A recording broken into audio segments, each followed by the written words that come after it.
안녕하세요. 볼만찬 기자들입니다. A매치 주간이 들어섰습니다. 첫 번째 평가전 23일 금요일 오후 8시 고양 종합운동장에서 열리는 코스타리카와의 경기 프리뷰해 보도록 하겠습니다. 9월 월드컵을 앞두고 지금 해외파 국내파 사실상 이제 완전체로 치를 수 있는 마지막 평가전입니다. 네. 국내 친선전에 대한 여러 이야기도 있지만 어쨌든 뭐 여러모로 주목할 수 있는 주목해야 하는 9월 일정인데 뭐 이강인 선수도 합류했고요. 그렇죠. 손준호 선수도 합류를 했고 김민재 선수도 오랜만에 이재성 선수도 마찬가지고요. 네, 벤투 감독은 또 변화를 예고했고요. 네, 이에 앞서서 저희가 벤투의 소중한 스파링 파트너죠. 코스타리카 한번 살펴보도록 하겠습니다. 먼저 상대팀 코스타리카 어떤 나라인지부터 한번 보도록 하겠습니다. 대체 어디에 있는 나라인가? 아마 지금 이 순간에도 남미잖아라고 하시는 분들 있을 겁니다. 제가 예전에 술자리에서 친구랑 자메이카로 싸운 적이 있습니다. 예, 저는 자메이카는 어디 있는지 알고 있어 정확하게. 예, 근데 아프리카다. 정말로? 그런 친구들이 여러 명 있었어요. 네. 지구오락실 같은 나가야겠네. 그게 왜냐하면 그 피부색이라던가 신사유기 가야겠네. 국기 모양이라던가 이건 무조건 아프리카다. 우리 부루마블 한 사람으로서 무조건이죠. 예. 하여튼간 그래서 그런 기억이 있는데 코스타리카는 이제 중앙아메리카에 있습니다. 중미와 이제 북중미와 이제 남미가 연결된 이 다리 같이 생긴 그 지점에 코스타리카가 있고 뭐 온두라스가 있고 파나마가 있습니다. 이제 환태평양 지진대 중심에 있어서 지진 빈번하고 화산 활동도 좀 빈번합니다. 땅덩이는 남한의 절반 정도 작습니다. 그 인근 국가 뭐 혁명도 많았고 그런 그 뭐 내전도 많았는데 그 코스타리카는 굉장히 평화로운 나라로 알려졌습니다. 최근 기사 보니까요 프라비다라고 해서 순수한 삶이라는 뜻인데요. 이런 상용구를 많이 쓴다 그래요. 그러니까 뭐 땡큐처럼 일상적으로 감사할 때도 뭐 프라비다, 고맙습니다, 뭐 환영합니다, 프라비다. 그리고 이제 한국과는 올해 수교 60주년을 맞았거든요. 이제 한류도 인기 많다고 하니까 만약 경기장 가셔서 코스타리카 선수들 보거나 팬들 보면 프라비다라고 외쳐주면 프라비다 좋아할 것 같습니다. 축구 얘기로 이제 가보겠습니다. 네, 두 번째 경기는 카메룬과 달리 꽤 한국과 자주 만났습니다. 내 기억하는 것만 해도 몇 번인지 모르겠네요. 네, 최근에 또 고향에서 똑같이 했던 기억이 있는데 네. 성인 대표팀이 총 9번 맞붙어서 4승 2무 3패 한국이 근소하게 우위에 점하고 있습니다. 최근에 4년 주기로 국내에서 친선전 펼치고 있는데요. 2014년 월드컵 이후에 상암에서 격돌해서 1대3으로 패하고요. 2018년 월드컵 이후 마찬가지로 고향에서 만나서 2대0으로 승리합니다. 거의 항상 우리가 대표팀이 세 판을 짤 때 네. 뭐 누구 출범할 때 거의 만났던 상대가 코스타리카가 많아요. 우루과이 아니면 코스타리카였던 것 같아. 네, 그 최근 6경기에선 패승 퐁당퐁당 법칙에 적용이 되고요. 그 중에서 2014년 친선전 돌아볼 필요가 있는데 그때 코스타리카가 어떤 팀이었냐? 브라질 월드컵에서 8강 돌풍을 일으켰습니다. 한창 주가가 높을 때 만나서 2회의 일격을 좀 당했습니다. 그때 멤버 지금도 이제 황금 세대라고 불리는데요. 케일러 나바스가 있고요. 오스카 두아르테가 있고 크리스티안 감보아, 요한 베네가스, 셀소 보르에스, 엘친 테에다, 브라이언 루이스 등등이 있습니다. 이들은 지난 러시아 월드컵 본선에도 출전을 했습니다. 지금 나이가 들어서 어느 정도 위세가 떨어지긴 했지만 이번에 역사상 처음으로 코스타리카 역사상 처음으로 본선 세계대회 연속 진출을 했습니다. 그러니까 왜 황금 세대 얘기를 꺼냈냐면 이번 경기와도 이제 밀접한 관련이 있습니다. 그때 전성기였던 선수들이 지금은 짬이 꽉 차거나 이제 은퇴를 앞둔 백전노장이 됐지만 여전히 대표팀에서 중요한 역할을 맡는 선수들이 많습니다. 그 말은 완전한 세대 교체는 이루어지지 않았다는 건데 네. 이번 월드컵 예선에서도 대륙별 플레이오프까지 거치면서 뉴질랜드 정말 힘겹게 꺾고 본선에 올랐습니다. 몇몇 경기에선 선발 라인업 평균 나이가 30살 이상이 될 정도로 약간 노쇠화된 그런 팀이라고 볼 수 있고요. 나바스는 뭐 이번에 따로 지켜볼 필요가 없다는 그런 판단하에 호출하지 않은 선수. 이 선수가 이제 36살입니다. 그리고 맞네요. 에이스 잘 알죠? 이제 PSV 에인토벤으로 있었던 브라이언 루이즈는 37살. 더 많아. 수비 핵인 두아르테는 33살. 어린 편입니다. 중원 핵인 보르에스는 34살입니다. 루이스 페르난도 수아레스 감독이 작년에 부임한 뒤에 이제 골드컵도 해야 되고 월드컵 본선도 진출해야 되기 때문에 당장 결과를 내야 된다. 이것 때문에 이들을 중용을 하면서 세대 교체가 조금 늦어진 감이 있습니다. 근데 어쨌거나 이제 목표는 이뤘으니까 이들로 이제 카타르 월드컵까지 치를 것으로 보입니다. 그래도 이제 어린 선수 중에는 튀어 오른 선수가 있는데요. 알론소 마르티네스나 안토니 워커, 크리스토퍼 누네스, 패트릭 세케이라, 뭐 안토니 콘트라레스, 그리고 제위선 베네테 등등이 있습니다. 그중 일부는 이번 방한 명단에도 포함이 됐습니다. 누구를 지켜보면 좋을까요? 뭐 자연스럽게 뭐 살펴보면 그 수아레스 감독 부임 이후에 주전 윙어로 뛰던 선수가 마르티네스입니다. 알론소 마르티네스. 근데 이번에 소집하지 않았습니다. 그렇다면 이제 새로운 실험을 할 가능성이 있는데요. 2004년생 양현준보다 어립니다. 베네테 선수를 주목해 볼 필요가 있습니다. 아스날 데뷔한 애 때문에 18살이 나이가 많아 보여 지금. 15살 은화네리. 지금 이 선수가 베네테가 18살인데요. 이미 A매치 6경기를 치렀습니다. 적극적으로 키운 선수. 최근엔 잉글랜드 2부 리그죠. 썬덜랜드에 승격했어요? 승격했습니다. 아무도 모르는 사이에. 몰랐지? 이적했고 소집 직전에 치른 경기에서 데뷔전을 치러서 데뷔골을 넣었습니다. 번뜩이는 개성이 있는 윙어이고 여기에 이제 묵직한 그 아스널 출신 호엘 캠벨 이 선수가 유럽 커리어는 성공하지 못했지만 지금 대표팀에선 거의 뭐 황의조급 이상 가는 그런 입지를 구축하고 있는데요. 그리고 이제 콘트레라스 이번 월드컵 예선을 통해서 지난 3월이었죠. 그때 미국전도 있었고 엘살바도르전인가 2경기 연속골 넣으면서 영웅으로 떠오른 선수가 있습니다. 그래서 이제 베네테 선수가 이 세 명과 호흡을 맞출 예정인데 브라이언 루이스는 살짝 뒤에 빠져 있습니다. 그래서 이제 후반에 뭐 변화를 주는 카드 정도라고 보면 될 것 같습니다. 조금 아쉬운 점이 있다면 나바스의 결정일 것 같습니다. 가장 이름값이 큰 선수죠. 그렇습니다. 가장 몸값도 높고요. 사실 이번 월드컵 예선에서도 나바스 성방이 아니었으면 쉽지 않았다. 그런 평가가 많습니다. 순발력 여전하죠. 네, 여기에 이제 엘친 테에다 선수. 이 선수가 지금 중원 핵심인데 이 선수도 이제 부상으로 빠졌습니다. 그런 면에서는 지금 한국 대표팀으로 따지면 뭐 김승규, 황인범 그리고 아까 말씀드렸던 마르티네스까지 이제 황희찬 정도라고 볼 수 있을 것 같은데 이들이 빠진 상태로 한국 원정에 올랐고요. 26명 중 A매치 10경기 출전 미만이 절반이 넘는 14명입니다. 신구 조화까지는 아닌 것 같고 그냥 베테랑 그대로 두고 나머지 몇 자리를 조금 테스트하겠다는 차원으로 보입니다. 지금 LA 들렀다가 왔거든요. 너무 멀어서 거기서 훈련도 하고 여러모로 지금 녹초가 된 상태이기도 하고 주전급도 빠지고 최정상급 전력은 아닌 걸로 이렇게 파악이 됩니다. 전술은 좀 어떤가요? 일단 이 팀은 3백과 4백을 혼용을 합니다. 수아레스 감독은 최근에 4백을 조금 밀고 있는 것 같은데 이제 코스타리카면 원래 3백이잖아요. 맞아요. 네. 정확히는 5백으로 브라질 월드컵에서 뭐 조별리그 1위하고 그런 돌풍을 일으켰었는데 선수비 후역습. 네. 근데 뉴질랜드 선발 라인업을 보면 포포투로 나섰습니다. 전방과 측면 변화를 주더라도 뭐 테에다 보르에스 중원 듀오, 두아레테 칼보 센터백 듀오는 그대로 이제 중심을 잡게끔 했습니다. 축은 그대로 두네요. 축은 그러니까 이게 화려한 공격 축구. 그러니까 남미를 헷갈리면 뭐 남미는 그런 축구를 한다고 하지만 이 코스타리카는 안정감입니다. 계속 그랬죠. 네, 계속 그랬습니다. 이제 무실점이 이제 최고의 가치를 두는 그런 팀이었는데 이날 역시도 이제 뭐 4-4-2나 4-2-3-1 을 먼저 꺼낼 것으로 좀 이렇게 보이지만 뉴질랜드전에서도 선제골 넣고 지킬 때 3백으로 바꿨거든요.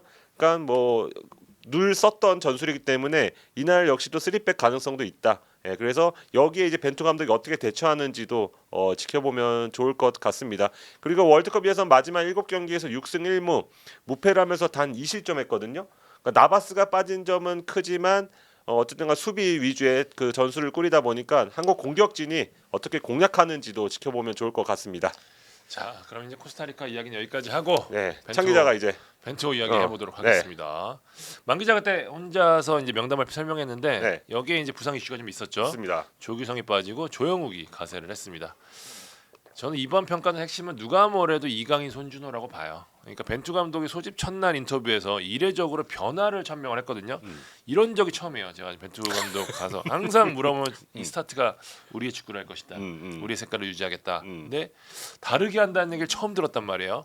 그러니까 결국에는 저는 이 이강인과 손준호가 기존 자원들과는 색깔이 다른 선수잖아요. 다르죠. 이 선수들을 어떻게든 활용하겠다는 뜻으로 제 읽혀지거든요. 이강인이 최근 들어서 이 활동력이나 수비력에서 업그레이드가 됐다고 하더라도 이전까지 벤투 감독이 중요했던 이재성, 황인범 그러니까 공격형 미드필더로 쓸 수 있었던 이 두 선수와는 아주 결이 다른 선수. 그러니까 이강인을 제대로 쓰려면 어떻게 해야 돼요? 알아서 하게. 지 맘대로 하게. 20세 월드컵처럼.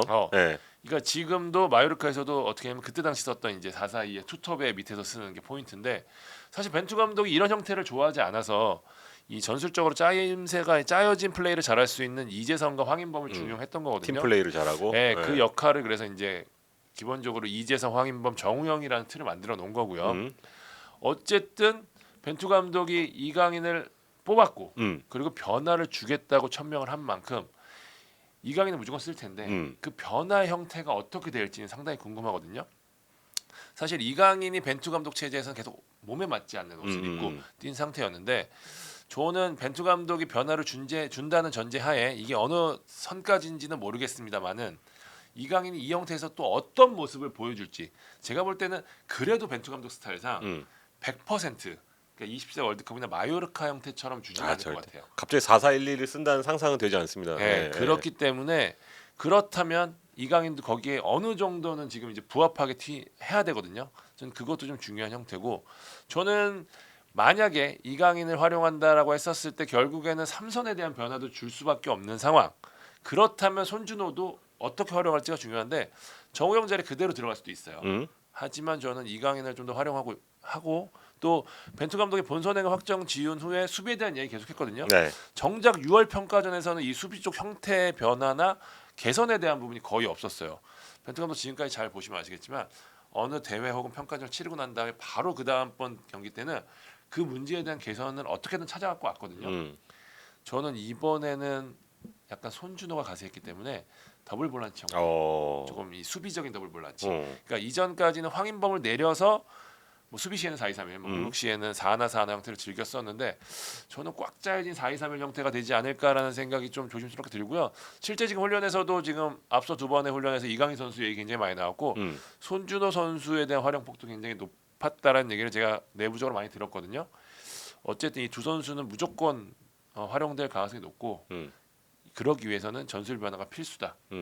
저는 그게 4-2-3-1이 아닐까라고 조심스럽게 4-2-3-1 예측을 좀 해보도록 하겠습니다. 일단 어쨌든 월드컵에 대비한 차원에서의 뭔가 실험을 할 수도 있을 것 같은데 한편으로는 이 타이밍에 실험을 하는 게 맞나 그런 생각도 좀 있어요. 그러니까 저는 항상 했으면 6월에 했어야 된다. 네, 저는 이제 개인적으로는 이강인 선수를 굉장히 높게 평가하고 모두가 그러겠지만 그리고 언젠가는 더 일찍 뽑았어야 된다는 주의지만 9월달에 뽑아서 지금 변화를 줘서 테스트를 해서 만약에 너무 잘해.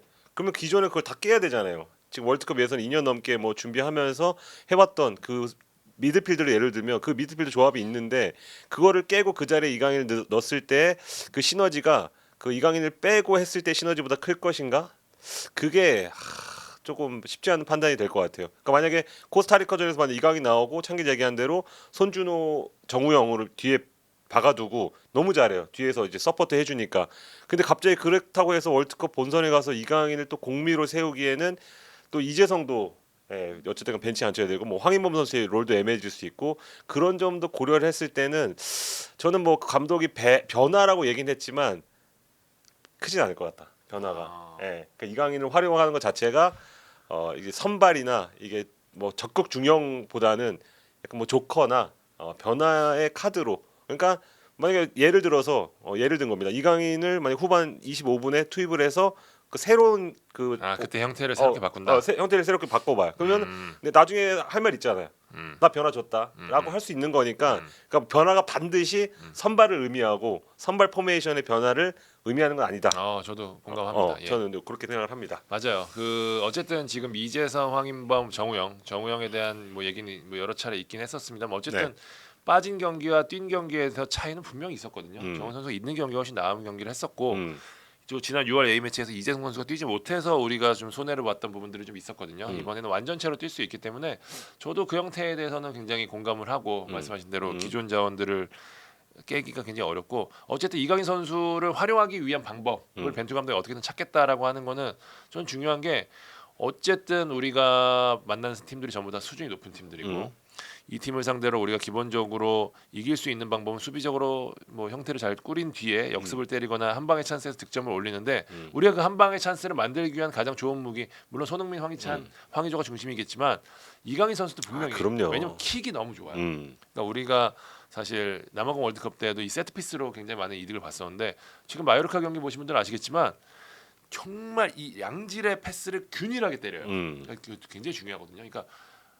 어느 하루는 뭐 되게 좋은 킥 감각을 가진 날이 있고 이래야 되는데 이강인 선수는 늘 궤적이 비슷해요. 그러니까 저 킥을 분명히 활용해야 될 필요가 있기 때문에 저는 벤투 감독의 지금 뭐 판단, 뭐 아직까지 뭐 선발 라인업이 될지 아니면 벤치가 될지는 모르겠지만 어쨌든 변화를 주겠다고 생각을 한 것 자체가 저는 그 완고함을 꺾었다는 점에서는 굉장히 좀 높은 점수를 주고 싶고 그런 면에서는 이번 A매치는 어쨌든 코스타리카전뿐만 아니라 카메루전까지 연결이 돼서 굉장히 볼거리가 많다라는 생각이 좀 듭니다. 일단 뭐 저희가 언제 그랬냐는 듯이 수비 얘기 안 하잖아요. 저희 지금 김민재가 왔어. 김민재가 왔고 김진수가 좋으니까 수비 얘기 할 게 별로 없어. 그러니까 이게 김영건 선수에 대한 불안이 사실 좀 많기는 한데 네. 그 김영건 선수가 지금 체력적인 부담도 굉장히 크고 그리고 김민재 선수가 뛸 때와 또 달라요. 그러니까 이제 본인이 직접 수비를 해야 되는 것과 이제 본인이 커버, 리딩을 해야 되는 경우 다른데 이번에는 벤투 감독이 제가 뭐 이거 찍기 전에 뭐 잠깐 이야기를 들었는데 좀 코스타리카전에는 권경원 선수의 선발 기용이 유력할 수도 있다는 얘기 좀 살짝 들었는데 어쨌든 뭐 김영건 선수 대표팀의 김영건은 저는 크게 불안해하진 않습니다. 왜? 김민재가 앞에 있으니까. 그렇죠. 네. 딱 맞아요 그게 네. 호흡이. 그리고 빌드업 측면에서 김영건 선수가 해주는 거 굉장히 많거든요. 그러니까 요소 찔러주는 그게 있어요. 이 사이사이 찔러주는 게 이게 보기엔 되게 쉬운 패스 같은데 생각보다 어려운 깔아차는 패스거든요. 거. 예. 그런 부분들을 굉장히 잘하기 때문에 대표팀에서는 분명히 이 더 좋은 수비 형태가 김민재 선수가 들어왔기 때문에 나올 수 있지 않을까라는 생각이 듭니다. 이제 뭐 예상 라인업 한번 좀 해보면 좋을 것 같습니다. 저는 와, 이거 모르겠다. 아까 밀어붙인 대로 저는 사실 제가 원하는 라인업으로 먼저 가볼까요? 네. 저는 손흥민 톱에 그 밑에 이강인 쓰고 네. 그다음에 황희찬 왼쪽 가고 네. 정우영, 손준호 오른쪽에 이재성 가는 그림이에요. 이재성? 네, 이재성 측면에 두고 왔다 갔다 하면서 이강인의 그 커버하고 저는 그렇게 세우고 싶어요 사실. 네. 근데 벤투 감독 이렇게 세울 것 같지는 않아요. 네. 뭐 자기 예상이니까. 네. 벤투 감독은 황의조, 손흥민, 이강인, 황희찬, 네. 그다음에 황인범, 손준호. 황인범, 손준호. 황인범은 절대 안 뺄 것 같아요. 저도 사실 빼면 안 된다는 주의인데 저는 아주 수비적인 형태라면 보고 싶거든요. 그래서 아까 그 말씀을 드렸던 거고 포백은 뭐 김진수, 김영건, 김민재, 김문환, 김승규 다 김씨, 김5는 뭐 네. 유력하지 않을까라는 생각이 듭니다. 그럼 이제 손준호와 이강인이 들어간 그러니까 이재성 자리에 이강인 정도를 넣은 변화라고 좀 보면 될 것 같고요. 뭐 비슷한데 할 만한데 저는 아까 얘기했듯이 첫 경기가 이제 대부분 유로파들이 컨디션이 안 좋잖아요. A매치 2연전을 할 때 그럼에도 벤투 감독 그 성향 볼 때 그래도 이제 선발은 그 기용을 했었어요 꾸준히. 그래서 이번엔 다르지 않을 것 같고 그런 면에서는 그대로 나올 것 같습니다. 황의조, 손흥민, 이재성, 황희찬 그리고 정우영, 손준호도 좀 고민이 되는데 이 수비형 미드필더 가끔씩 백승호 옛날에 쓴 거 보니까 저도 이제 손준호 나설 것 같고 손준호 황인범 똑같나? 안 똑같죠.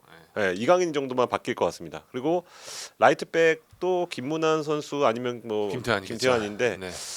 김문환 저도 수비는 그대로 이제 김씨 5로 하겠습니다. 네. 자 어쨌든 벤투 이번에 코스타리카전 통해서 벤투 감독이 지금 다양한 실험을 할 생각이고 뭐 물론 나바스나 이런 뭐 스타급 선수들이 빠졌기 때문에 뭐 티켓도 많이 안 팔렸다고 하고 매진이 안 됐다고 하고 여러 가지 이야기가 들리긴 하는데 어쨌든 대표팀 입장에서는 굉장히 체크해야 될 게 많은. 그러니까 우리가 이제 가장 중요한 건 월드컵 16강으로 가는 거 아니겠습니까? 그 과정길에서 굉장히 중요한 유의미한 변화가 될 수 있는 2연전이기 때문에 저는 그 첫 번째 경기 코스타리카전 굉장히 재밌을 것 같다는 생각이 들고요. 모쪼록 선수들 부상 없이 좋은 경기에서 월드컵 16강에 대한 희망 높였으면 바람 담아서 이번 방송 마무리하도록 하겠습니다. 네, 지금까지 볼만찬 기자들이었습니다. 감사합니다.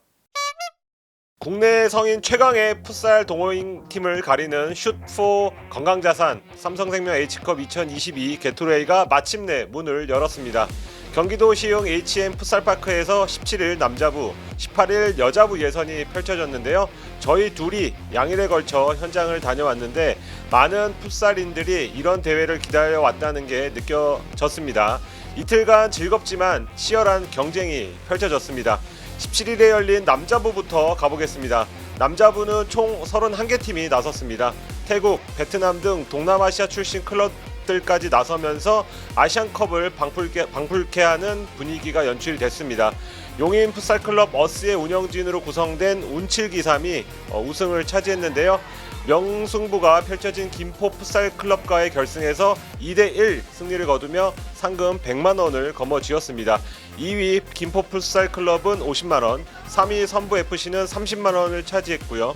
1위부터 3위를 비롯해서 타이사왕, 베스트인 서울, 파주충전, KFC, 리턴 유나이티드 등 8개 팀이 전국 챔피언십 출전권을 획득을 했습니다.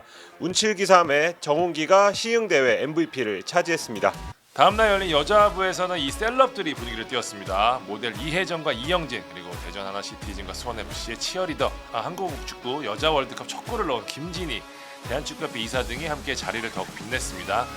선출도 함께하면서 수준도 대단히 높았다는 게 여자 축구 관계자들의 설명이었습니다. 시흥 여자부 챔피언은 FC 먼데였습니다. FC 먼데는 FC 원더티처의 2대1 역전승을 거두면서 우승을 차지했는데요. 상금 50만 원을 거머쥔 2위 원더티처와 상금 30만 원을 획득한 3호 미추얼 WFC를 비롯해 DNAFC, 오션크루, 시그널FS, FC 간지, 안산 레이디스 다크가 챔피언십 행 티켓을 거머쥐었습니다. 대회 MVP는 11골로 득점왕을 거머쥔 DNAFC의 강보이가 차지했습니다. 이번 주말에는 국내 아마추어 최강 중등부 풋살팀이 가려집니다. 지난 6월과 7월 전국을 뜨겁게 달군 5대5 게토레이 H컵 풋살 대회 중등부 전국 챔피언십이 24일 경기도 시흥 HM 풋살파크에서 열립니다. 전국 5개 도시 부산, 시흥, 서울, 전주, 천안 지역에서 선발된 강호 24개 팀이 시흥의 한데 모여 왕중왕전을 결정하거든요. FCK 유소년 축구클럽, 정무야 기다려, 명진 마드리드, 하이타 패밀리, 평택 서부FC, 신성한 독수리 파령제, 백옷중 FC, 대영중학교, 풋볼 IFS U15, 이현재 FC, 윤기 FC, 아잉 FC, CW 축구 풋살 클럽, 성남중학교 FC, 성남중학교 FC, 여의도 최강동중 A클래스 풋살 클럽, 전주 덩일중 2, 진민 FC, 천안 쌍용중, 천안 동성중 B, FC 동남구, 파주 웨일즈 FC가 전 챔피언십에 출전합니다. 종 챔피언십을 앞두고 많은 팀들이 구슬땀을 흘렸다고 하더라고요. 이번 대회 역시요 4개 팀씩 6개 조로 나뉘어서 조별리그를 치른 뒤에 16강부터 8강, 4강 결승까지 토너먼트로 우승팀을 가립니다. 조별리그부터 8강까지는 10분, 4강과 결승전은 전후반 10분씩입니다. 상금 확 늘어났거든요. 네. 우승팀 장학금 200만 원, 준우승팀의 장학금 100만 원, 3위 팀에는 장학금 50만 원이 돌아갑니다. 이번 대회는 HNS와 스포츠조선이 주최하고요. 파트너사로 게토레이, 롯데칠성, 국민체육진흥공단, 디오션 리조트, 가희, 신성 델타테크, 나쏘, 포천 인삼 영농조합, 위밋업이 참여를 했습니다. 한편 17일부터 18일까지 시흥에서 시작한 슛포 건강자산 H컵 2022 남녀 성인부 대회는 10월 1일부터 2일 동대문과 천안, 15일에서 16일까지 전주에서 부산 지역 예선을 이어갑니다. 참가 신청은 HM 풋살파크 홈페이지에서 가능합니다.